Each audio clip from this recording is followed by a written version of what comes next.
Hello everyone and welcome back to your favorite military podcast, the A2B podcast, your number one source for everything that has to do with military entertainment and entrepreneurship. Welcome back, guys. Like always, I am joined with my co-host, Barry Bull. What's up, Barry? How you doing? I hurt my knee. I turned 44. I hurt my kneecapper. Oh man, it hurts. Are you okay though?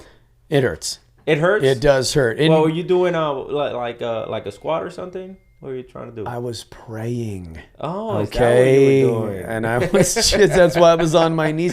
People get on their knees for different reasons. Mine is prayer.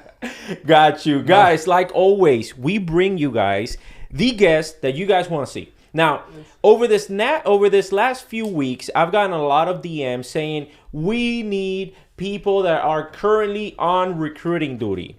So we went out there. We got them for you. We got only the best. So we got today Julio Parm. What's up, brother? How you doing, man? What's going on? Oh man, hey, that energy. Let's go ahead and let's mark. But he keeps it the same. What's going on? Yeah, he keeps it the same. He keeps it the same all the time. It's gonna rise. No limit peasy. I haven't seen him smile this much. I know. Yeah. He got here. He had a smile, but as soon as you turn on the camera, the smile was gone. We didn't give him any alcohol. Nope, not yet at least. Okay. It was promised. Uh-huh. That's what y'all told me. Not yet at least. So, brother, welcome to the program. Hey, thank you for having me. I appreciate that. Of course. So let's start off with the first question. What brings you into the program besides the fact that we saw ourselves in a retirement ceremony? So I've been following you guys for forever. For you, Sergeant Major, and I see what you guys do, and I feel like it's good because it shows personality in the uniform, which is something that I feel like the Marine Corps struggles with a little bit because we have so much bearing and discipline besides all the loose stuff that gets out there, right?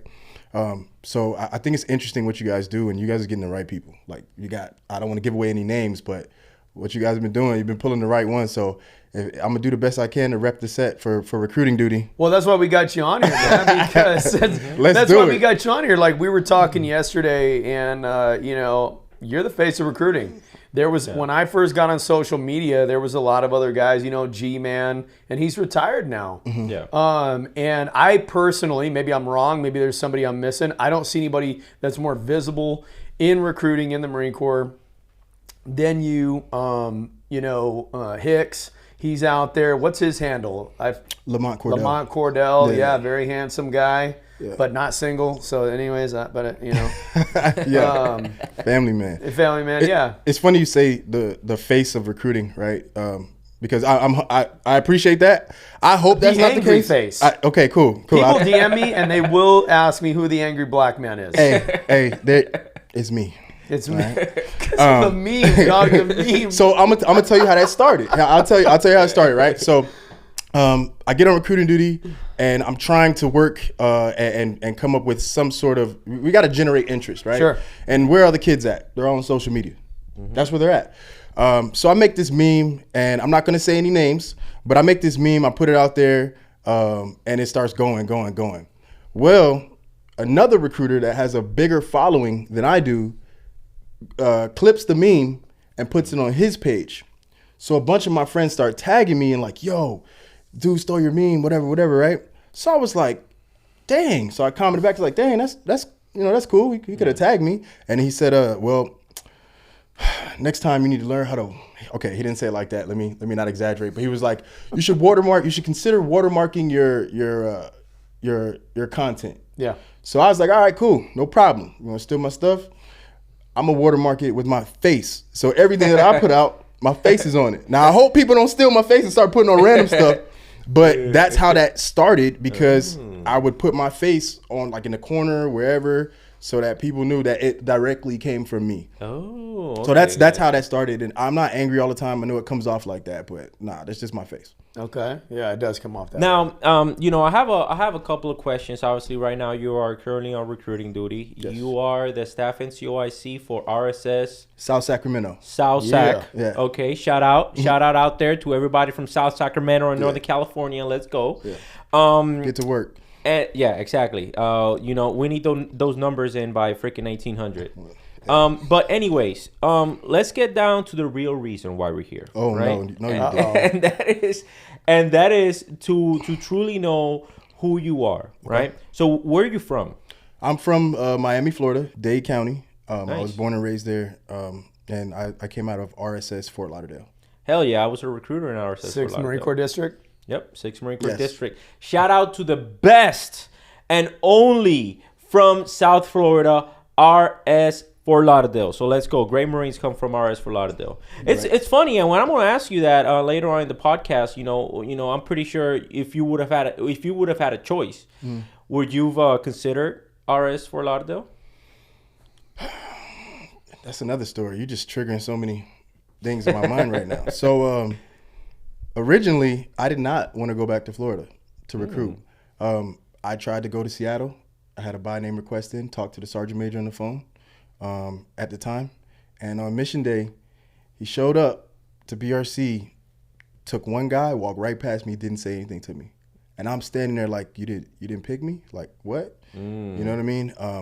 I'll get to BRC story later if y'all trigger it. But I was just like, oh my God, like, are you serious? And then next thing you know, I can't remember the sergeant major's name. He's like, yeah, you're coming to Sacramento. And I was like, what? What the hell is a Sacramento, right? Like, I don't know what's out there. They don't have a football team, which pissed me off. Yeah. And I don't know why I was trying to go to Seattle. I think I was just going there for like BAH or something like that. I don't know, something dumb. Either way, it worked out. But no, originally I did not plan on trying to go back to Florida. What was it like growing up in Dade County for you? Was it like, were you middle class? So I was lower middle class, I want to say. Especially now. But both my parents, they made my mom was a vice principal, and my father, my dad, he is a computer engineer. So he like sets up call centers for insurance companies and stuff. Mm-hmm. So me and my two sisters that grew up under me, we were well educated, but I sucked in school. So yeah, that's where I grew up at for the majority of the time. We finished off our life in middle class, but in the beginning it was not like that. Yeah. So what would you say, it was was there like a lot of crime there? Did you have to basically do your best to stay focused on school? Like, what were your competing interests growing up? It's the same thing everywhere. Like, it's nothing too different. It's crime everywhere. Yeah. Like if you go to my grandma's house, she lives down the street from Miami Central. Yeah, there's crime, there's people doing stuff, there's crackheads, there's junkies, all that stuff, right? That's everywhere, every inner city, lower income area. We moved out of there and we moved to a nice housing development, and we didn't have to deal with that stuff.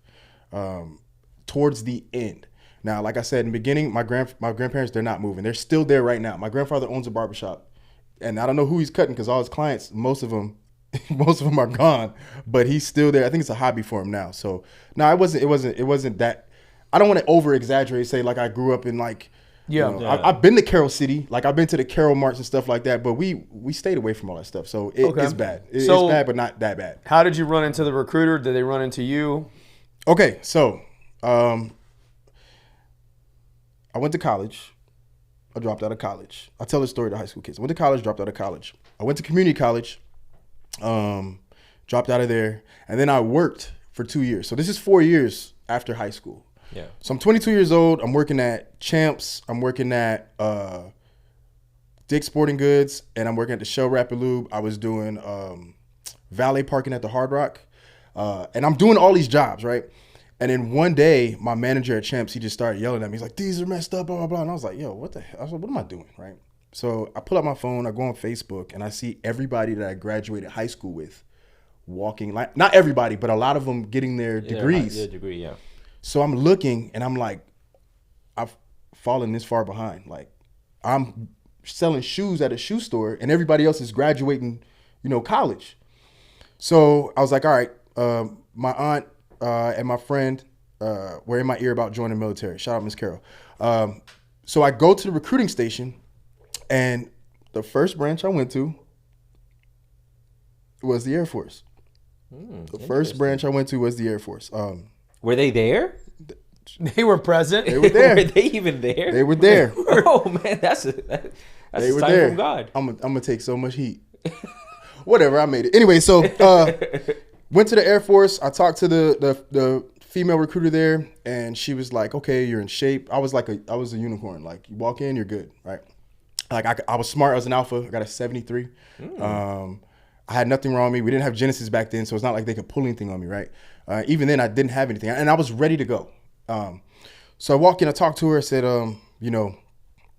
can I, get some information about the Air Force? I need to get out of here. She's like, yeah. She asked me those questions. She's like, how's your credit? And I was like, what does that have to do with anything, right? And my credit was fucked because I wasn't paying any of my student loans at all, right? So I was like, it's whatever. I knew it, but I didn't tell her. She was like, well, yeah, we're not taking anybody with bad credit because then you won't get a security clearance. So I was like, what? How am I supposed to fix it if I don't have a job, right? Yeah. So I was like, okay, whatever, right? Vibes are off. I walk over to the Army. This is around 5 o'clock because I got off of work. So I walk into the Army office, and there's a couple dudes in there, and I'm like, hey, what's up? I'm trying to join the Army, right? And they looked at me. They're like, bro, it's like 5 o'clock. We're about to get out of here. Can you come back tomorrow? And I was like, yeah, sure. I'll come back tomorrow, right? I'm literally begging these branches to take me. So I'm like, all right, cool. I'm a soldier. I'll be back tomorrow. I'll bring my stuff.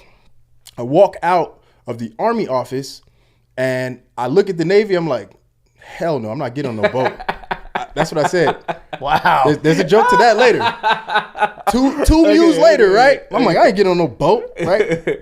So I see, you might know some of the recruiters at that station. I'll get to the names in a second. But so I'm walking, and there's a Marine recruiter outside, and he's like, yo, are you gonna talk to the Marines? And I was like, hell no. You guys die first. All you do is go to war, right? Yeah. This is me as a civilian. This is what I think the military is, right? I'm like, that's all you guys do. I don't want to do anything with that. He's like, look, man, it's not like that. We have different jobs. We have over 300 something jobs, blah, blah, blah, blah. And he's like, just come in and get some information so you've explored all your options. You owe it to yourself. Mm-hmm. Smooth, right? It was smooth. So I was like, all right, man, I'll come in. So I come in, I sit down on the couch. One recruiter turned into 3 recruiters. And I was like, they're all talking, you can do this, you can do this, you can do this, you can do this. And like, what do you want to do? I was like, I want to work on aircraft, right? I want to work in the air wing. You got the alpha treatment, by the way. That's what happened. Yeah, I guess when I passed that, they started talking to me different when I passed that practice test. They're like, oh, okay, right? Yeah. So anyway, they're talking to me. They're giving me all my options. And I'm like, okay, I need to think about it. So I looked it up in McChrist. I talked to the recruiter in August. I didn't ship until February. So that was kind of a headache. I forgot what day I signed or whatnot. But Sergeant Jumelis was my recruiter. I found out he was a chef after I signed. I was like, what the hell? Cook got me?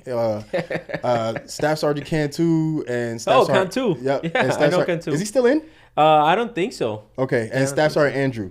I don't know Andrew. And Sergeant Dacus. But so these guys, they're talking to me. I'm looking at them. They look different. Cantu's big. And I was like, damn, I want to get big. I thought I was big or whatever. But yeah, so that was the story. The long version of how I ultimately ended up choosing the Marine Corps, because I never talked to another branch after that. And Sergeant Jamelis stayed on my ass. He would call me, hey, what's up, dog? When it was my birthday, he came out. They went out to the club with me. They did all kind of shit to secure the bag. One, to make sure I didn't get in trouble, because I was a huge club hopper. And to make sure that, they built enough of a relationship to where I would trust them.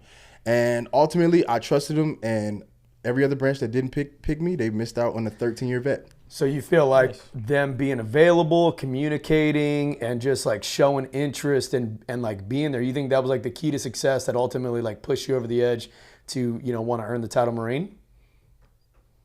Absolutely. Yes. I don't know if you set me up, but yeah, that's what it was. That's what it was. I felt like they wanted me. They were the only branch that wanted me. And I didn't even want them. So and it's interesting, and I'm gonna take a pause here to talk, to share it and to, I guess, do the macro perspective of it, right? If you look at that, we can, because we always talk about it here in the podcast whenever it comes to drill instructors. Not the drill instructors. I'm talking about the branches making mission. Oh yeah, that's the difference. And it's not even rocket science, man. It's just legitimately creating that spark of hey man, we need to stay proactive in ensuring that we are getting to the right people and retaining, I guess, the right individuals. And I'm talking about recruiting duty. I'm not talking about necessarily the fleet, right? It's about finding the right people and retaining the attention of those people into the United States Marine Corps. That's important because if you look at it, the Navy didn't make their mission, the Air Force didn't make their mission, and the Army didn't make their mission. But who made their mission according to everybody? The Marine Corps and the Space Force. Yeah. Well, But what you're talking about, you can't even write that stuff into policy. You know, you can't, a branch of service can't make those changes that you just mentioned. That is stuff that happens around the campfire. That's stuff that happens inside the station where you work at. Yeah. If you're the boss, right? Right. You're driving that. Hey, dog, where are you at? Why are you in an area canvassing where there's nobody there? Yeah. And you know what he's doing because he doesn't want to be on recruiting, and he's basically just out there sitting there eating a chili cheese dog from, Sonic, making it sound like he's out there prospecting. And you're like, no, you're not.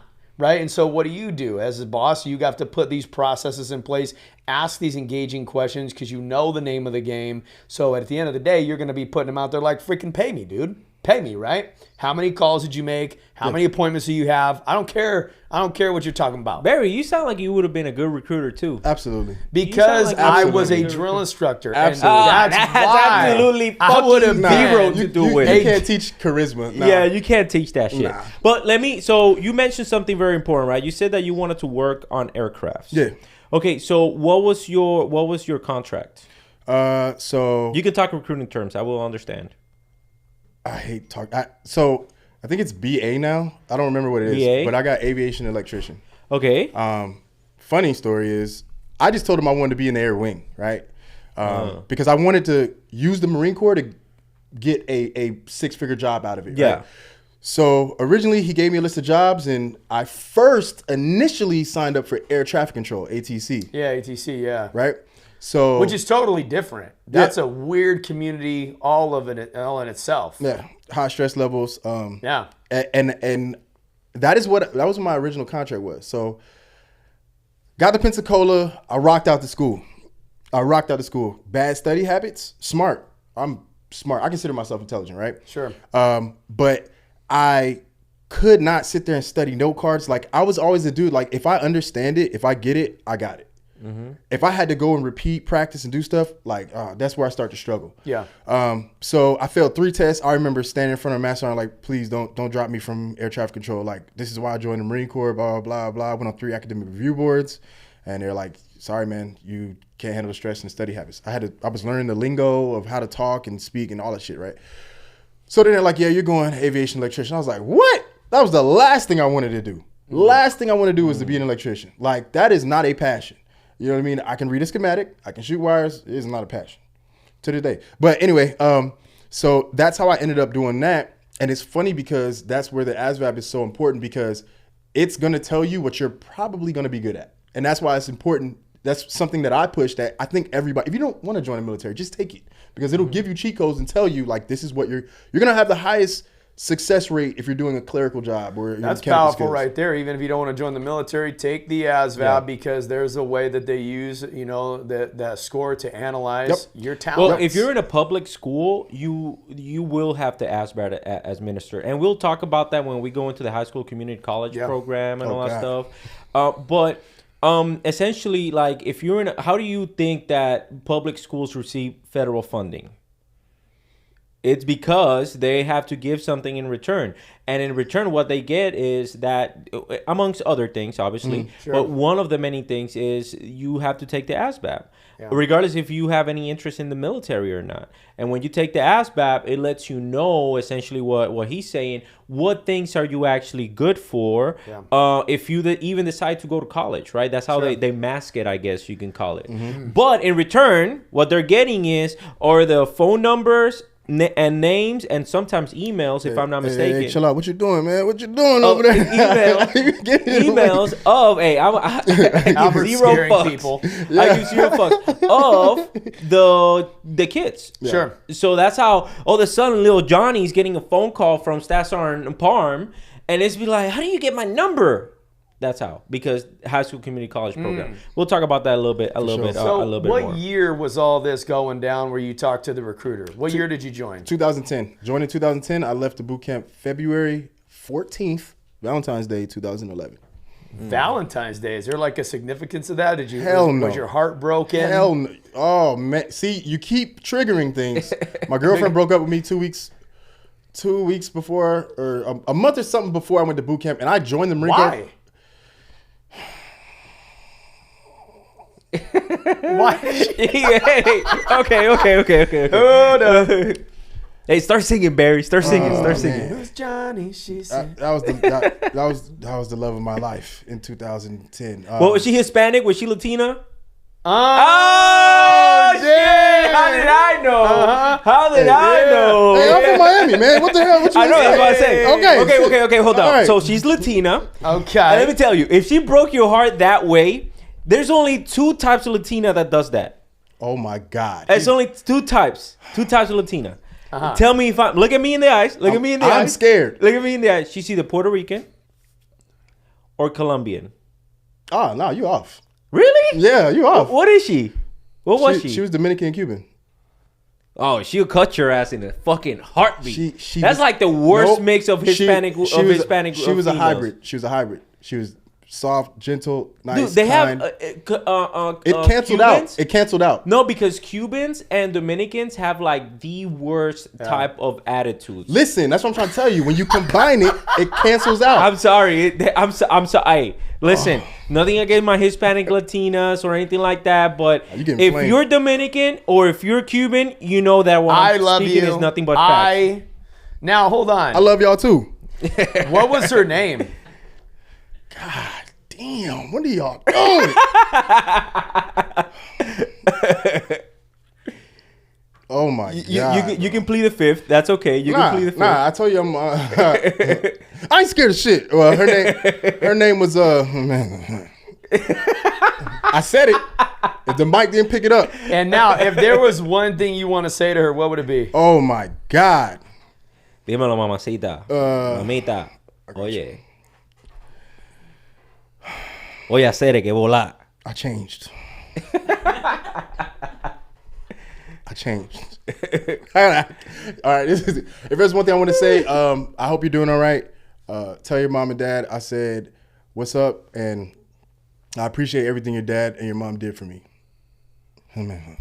Okay, his phone number hasn't changed, guys. So, you can reach out to him. He still got that 305. We gonna clip this. We gonna clip this, and we gonna let TikTok do its thing. We're gonna let TikTok do its thing. You know now. So it's 2010. Right. Valentine's Day. What did your parents say about you joining? Are both your parents black? Yes. What did they say about you joining? So 2011. So my mom and my dad, which by law stepdad, because my father, got it. I didn't. My biological father didn't communicate with him. My dad was like, he was like, he didn't. I don't want to say he didn't care. I knew he missed me because me and my dad are like best friends. My mom did not want me to go. My mom to this day wants me to get out the Marine Corps for religious reasons that I don't want to talk about on here. Sure, if that's cool. If you want to cut that. No, 100%. Okay, cool. Yeah. But yeah, so my mom, she's like, I can't believe you're doing this. You're leaving. They're gonna send you to war. All this stuff, and I'm like, Mom, I gotta go. Like, I am stuck here. Like, so she fought it. She wrote me in boot camp. She came to my graduation. She was like scared to talk to the drill instructors, or she didn't want to, one or the other. But that was a huge change. I am the first person in my family from my grandmother and grandfather's tree to join the military. Okay, so dad didn't really care. Mom was against it. Mom was against it. Dad was like, you need to do something. He was solid. Yeah. Dad was solid. Okay. And then, so 2010, mom and dad are a little bit divided on you joining the Marine Corps. And then February 14th, you show up to where? Parris Island? Yep. Parris Island. I was 22. So yeah, Parris Island. And what was that like? Can you walk us through just what you were thinking? Like, showing up on the quarterdeck? All right, here we go. So my first letter to my recruiter was, fuck you. And then that was it. I just sent it to him, to Jamelis. I swear to God. Fuck you. That's what it was. Oh man, I don't know what I would have done if I received that letter. He was a good dude. He wrote me back this long letter like, "Hey man, don't be like that," whatever. Like, oh my god. And now that I'm a recruiter, I'm like, damn, he's getting payback right now. But that's what it was. It was a huge culture shock to me. Paris Island, we got smoked. Like, I know the East Coast, West Coast. What does that mean, smoked, for the viewers out there? We worked out a lot. It means that MCRD Paris Island is better than MCRD San Diego. That's what it means, Barry. Listen, I think all of it. So that's something I can't relate. I'm going to tell you right now. You're on the West Coast, you're dealing with the hills. You're on the East Coast, you're dealing with the sand fleas and the humidity. And sugar. What's sugar what? Candy. Land. I didn't get no candy. Okay. I was getting cavities. Yes. Your drill instructors are sweet. Nah. Okay, but take us to the quarterdeck. When your drill instructors they marched out. What were you thinking? Do you remember that day? Yes. Sitting there, I had senior drill instructor Staff Sergeant Pinson. My J was Staff Sergeant Washington, Sergeant Progrise, and Staff Sergeant Guzman. And what company was this in? Insane India Company. India Company, 3rd Battalion, Paris Island, South Carolina. You already know. And they're just... Their battalion back in the day was the Savage. And they're just intense. We were the furthest from, like, wherever the heck... I don't know, but they used to say it all the time. And they were like, yeah, we got you out here by yourself so nobody can hear you scream. Now, Barry, I do have a question for you, Barry. Sure. Do you... have you ever been to Paris Island? Not one time. Not once. Wow, that's crazy. I thought you actually been there. So what metric do you use to compare whenever it comes to West Coast versus East Coast? Because I've been to both. He's been to both. Mm-hmm. Oh yeah. Press pause on that fucking recording. Yeah. So press pause. So what metric do you use in order for you to say like MCRD San Diego is better? Yeah, it's the Marines that they put out. It's the product that comes out of Paris Island. But how do you know though? Yeah, well, because you serve with them, right? You serve with them, and they're about 7.5 times softer. Did you hear about this one Marine that just stole $500,000 worth of jewelry? I know his recruiter. Yeah. Do you know? I didn't hear about this. What is it? You didn't hear about this? It was a United States Marine that just got picked up because he robbed. I seen an article on it. Robbed a jewelry store and he stole $500,000 worth of jewelry. $500,000. Guess where that Marine came from? Yeah. Oh, that's crazy. I just like the healthy banter between East and West Coast and how much different it is. Yeah. I've never been on Paris Island. I always used to joke around and say I would never go because I probably, But you kept that promise though. I'm like Blade. I'm like a day walker. You know what I'm saying? But like I could like also like I'm like part. I could burst into flames and stuff like that because we just like to keep the rivalry going. But you only got to go one time. As a drill instructor, here's the real answer. You can tell the guys who really did the job. You can always tell. And when you talk to a guy or gal and they're like, oh, it's a drill instructor, there's been a handful of times you're like, you were? Like, I had no idea. And they may be from San Diego or from Paris Island. Yeah. As far as numbers go, I believe wholeheartedly the West Coast carries the entire Marine Corps. That's why we have... that's a big statement right there. That's a huge statement. It's the truth. Statement. That's why, when you talk to East Coasters, what do they always say? Yeah. Oh, San Diego goes to baseball games. Why do you think that is? Because we understand marketing. We understand recruiting. We have recruiter school in the West Coast. Ain't no recruiter school in the East Coast, man. Sounds like taking away time from training to me. And what did we talk about when we got into? Well, your recruits go your future Marines go to San Diego. Hey, what did we talk about though when we started talking about recruiting? It's a shell game. It's a numbers game. Yeah. Numbers are getting shifted all the time. Yeah. Where do you think they're getting shifted to? It ain't California. It ain't Texas. And that's the other reason why the West Coast is better, because we got all the Marines from Texas. Come on, guys. Let's be honest. Okay, I see what you did there. I see what you did there. Let's be real. The biggest, I think Texas alone can run the entire Marine Corps. And it's fake news to say that Paris Island was the first recruit depot, because it wasn't. I don't think it was. We trained recruits in California before we ever trained them in South Carolina. Yeah, that's the fact. Now let's get back to you, bro. I appreciate your solid answer. So, but yeah, it's a rivalry thing, and as Marines, we're always going to keep it alive. Yeah. So let's get back to you, okay? So you've been in the Marine Corps 13 years. Mm-hmm. Damn. That is a long time. That is a long time. What stations have you been to? As far as being stationed, I have only been stationed on Camp Pendleton. You did 13 years in Camp Pendleton. Not the whole 13, because our schools are long. Yeah, for okay. Aviation, like your whole first year, you're pretty much you're not. Yeah. Okay, so 10 years, I guess. So I would say I did. 10. You're right, because I'm about to hit 2 years on recruiting duty right now. Yeah, so 10 years. 1 year of schooling, 2 years on recruiting duty. Yeah, 10 you years. just went back and forth in units? No, so I was with HMLA 169 Vipers. Yeah. And then cut down to Miramar to do the 15th MU. As soon as I came back, this is a cheat code, that I got sent to the schoolhouse to be a schoolhouse instructor.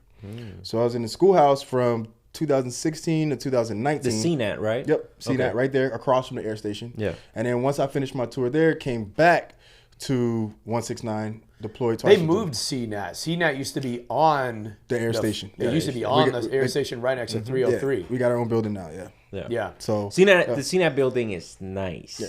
Is very nice. nice. We didn't have any of that. We literally were working out of like Connex boxes and these weird garages. Yeah, now the CNAT is nice. I know because 1st Flight Battalion always used to hijack the auditorium for the CNAT. Yeah. So yeah, it's like super nice. It's super nice. Okay, so you've done 10 years in Camp Pendleton. Now, some context, right? This very rarely ever happens. There's only 2 situations, and correct me guys if I'm wrong, that you being stationed there, specifically the time frame that we came in, ever happens. It's one, if one of your family members it is an EFMP, exceptional family member, and the only care that they can take, it's in one coast or in one specific place. You're saying like homesteading? Yeah, homesteading. Yes. I don't even care about homesteading. Like, you know what I mean? Like, I never cared about it. I think if that's what you like and it's good for you, it is a growing subject because, as you know, like there's a lot of people that, because of the guidance that has been released and all that stuff. So that's one of the things. And the second thing is, if one of your jobs is like super specialized, that also happens. Like, let's say, for example, MARSOC. MARSOC back in the day, now they moved MARSOC to the East Coast, but back then MARSOC was here on the West Coast, and the majority of the operators were here on the West Coast. So, and that's one. And then let's say, for example, artillery or one of your jobs, there's only like limited places that you can go. I remember when I was in artillery, they told me that there was only 3 places I can go. Yeah. East Coast, West Coast, overseas. And East Coast meant Camp Lejeune, West Coast meant Camp Pendleton or 29 Pumps, and East Coast or overseas was either Hawaii or Okinawa. Yeah. It's not like once. Well, ours is based on like what aircraft you're attached to. So So wherever my aircraft, I'm Hueys and Cobras, wherever they're at, that's where I'll be able to go. We have reserve units, thinking like Louisiana and Jersey, but there's one at Pendleton too. Or there used to be, because it was 775. No, they're still there, I think. But they're not reserve anymore, are they? Yeah. I don't even know. They don't count. We don't count them. But yeah, they're there. They're on the line. Yeah. Now, let me ask you this. So you did 10 years. Okay. Did you ever get histed? No. Wow. No, I did not. Okay, so did you volunteer for recruiting or?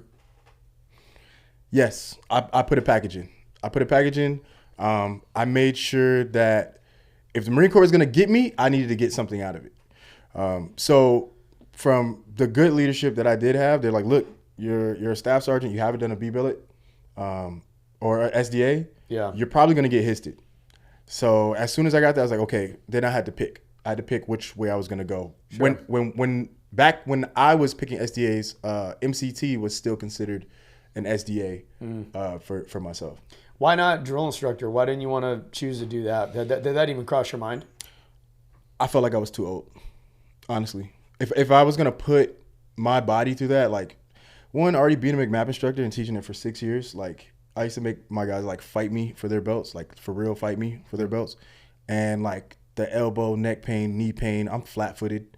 Like, if I take my shoes off, like, my foot is a suction cup. Too. Yeah, so, like, I'm fried, right? And I'm like, I don't know if my body can handle going to the depot at 32 or 33, and I was like, I don't think I can do it. If my circumstances were different when I was younger in the Marine Corps, I would have done it. I would have done it earlier. Do you look at it and go, man, I just wish maybe circumstances were a little bit different. I would have loved to, earn the title drill instructor and. Yeah, I would have knocked out both, like First Sergeant Flores. I would have tried to do it. Yeah. Honestly, I could see you with a campaign cover on for reals. I get that a lot. Yeah, but here's the thing. Here's the thing. You're striking me as the type of dude that whenever you commit to something, you give it your 110%. Right? Like, you don't just want to be a drill instructor. You want to be the drill instructor that's like the drill instructor. Right? Am I right or am I wrong? Why are you hitting your hand when you do that? That's abusive. I don't know, to emphasize. This brings emphasizement. Is that how you say it? Okay. Emphasis. Yeah. Emphasis. Emphasizement, guys. Yeah. Look it up in the fucking thesaurus. Okay, but like going back to it, though. Like, that's the reason, because I was the same way. And even though I was a little bit younger, I probably could have done drill instructor as well. But that's why, man, like, you got to think about, I completely understand where you're coming from. Because could have you done it? Yeah. But you, like, shying away from some other things. And, like, I'm super competitive, man. At least I was when I was in the Marine Corps. Physically, I mean. I'm still super competitive, but in other areas, not physically anymore. I don't give a shit if you weigh 300 fucking pounds. Mm-hmm. If you challenge me, I'm going to take the fucking challenge. Mm-hmm. That's how the way that... Now, was I going to be hurt? Most likely. I didn't care about that type of stuff when I was in. It's like we get free medical for that reason. That's the way that I looked at it. So you're right? When I don't think it's when I commit to something, but it's when I'm passionate about it. And I knew that if I was to be a drill instructor, that I would want to be elite. Like, I would want to be the best, one of the best. I want to make sure that when I leave, they know me. Now, where would you have decided to go, Parris Island or San Diego? I didn't really know it was a choice. But if it was me, I probably would have picked San Diego because my home's here. Like, I'm very tactical with that. It's not really you want to go back to Parris Island, or you want to, like, mine is like, I gotta look at things from a bigger angle. So, like, very smart. I would have probably stayed local. You can just leave base in San Diego and go out and party and come back to work. And, like, extremely smart. And the East Coast, it's literally like nothing but swamp. I don't like the East Coast. That's just me. I don't like it. Yeah. Mm-hmm. Shit. I might catch heat, but I don't even like Florida. Wow. What? Yeah. Really? Yeah, I don't like Florida. Why not? I have nothing. I think Florida is a great state. Miami's not Florida. You're safe. I understand that. I've been all around. I've been all around Florida. It doesn't count. But I just don't like Florida. I love the politics in Florida. Don't get me wrong. Like, I think Florida is a great state. You love Governor DeSantis. But yeah, I think he's a good governor. But I just don't like the geographical location of Florida. I think it's way too flat, man. Like I hate how flat it is. But you understand they can't change that. The one thing I do, that's why I don't like it. That's why I don't like it. So you entiendo. The one thing that I do absolutely love about Florida is the diversity. Okay. Yeah. Like, it's so diverse. Like, there's so many places, so many different places to eat. So, like, you can talk to so many different types of people. Food. Like, so many different types of food. I can go get my bandeja paisa.